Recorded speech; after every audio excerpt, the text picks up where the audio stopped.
I'm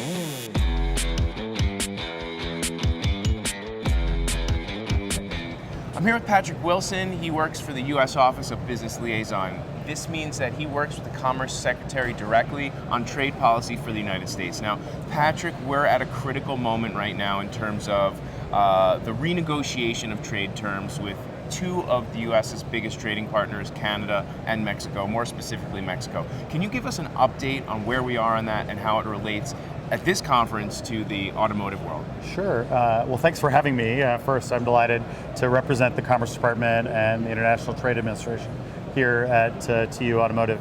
But really, the context of our conversation today about trade is all about the big relationships we have with Mexico and Canada. And there's probably no bigger impact than the automotive sector, because the supply chains for assembly of vehicles is really fully integrated between Canada and Mexico. And so I wanted to come here to let the industry know, right, that these are going to be the new rules of the road, which are going to be far more incentivized towards having components from within North America, so that our partners in Canada and Mexico, they can import component parts from elsewhere, but at least a higher percentage, 45% of that content will have to be from suppliers that have $16 an hour minimum wages. Got it. In the automotive for sector. U.S. workers. No, for anywhere. Oh, so, really? Right, so Canada, Mexico wages, Canada not the problem, right? Mexico wages might be lower. Right. But you have to think about the transshipment question, right? Right. So a lot of those components that come from Asia, they may be in factories that are earning a tiny fraction of our minimum, right? So we're saying at least that 46% has to come from factories that have that $16 an hour minimum wage.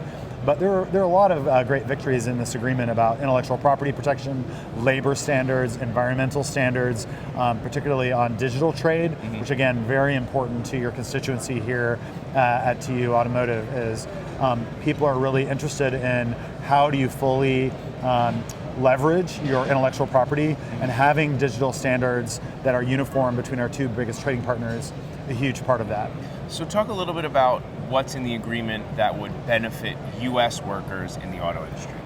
The most important thing is the one I mentioned, which is the North American content and that's requirements. sort of, it's like the rising tide raises all ships, seems like that kind of philosophy, right? I will say though, this is a pretty big change from previous trade policy, where I think in maybe the last 30 years, America has always been the rightward fence post on free trade, and so we kind of wanted everybody to move our direction, and we made a lot of concessions. Right. We allowed other countries to persist in keeping pretty unfair, not reciprocal trading relationships, because we're like, well, we're moving them the right direction. We're the richest, most successful country in the world. We can kind of take a hit. Yeah. In this new context with a new president, the president said, the time for that is over. We need real, mature, honest relationships that benefit American workers, and insisting on higher content of North American made goods, right? Even the ones that cross the border within the North America zone, having to originate in the North America zone.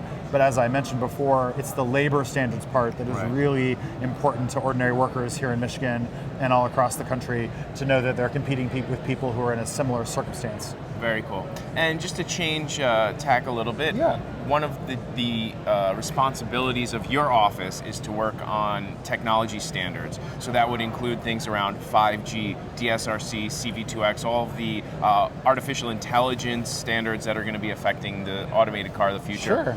I will say that's not my office. Right. Within the Commerce Department, we have the National Institute of Standards of Technology, which is a very major bureau of commerce, and NIST has a whole bunch of work streams around all the areas that you mentioned, because laying the technological foundation for the industry, deciding what the right standards are, the rules of the road, if you will, is really critical for nascent industries, right? And you see these very much emerging technologies. If you don't have standardization, you don't have a platform for innovators to work from, and so NIST is really working to get that right. And I would really want to call attendees' attention to the NIST work right now around artificial intelligence. Huge area, so much on display here at the show today about AI.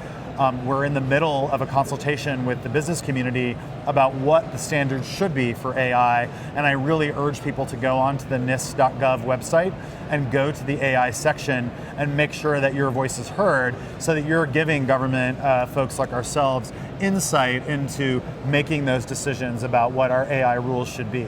Awesome, awesome. Well, Patrick, thank you so much for the interview. Pleasure. Enjoy the rest of the show, Thanks and very good much luck on your for travels. the invitation.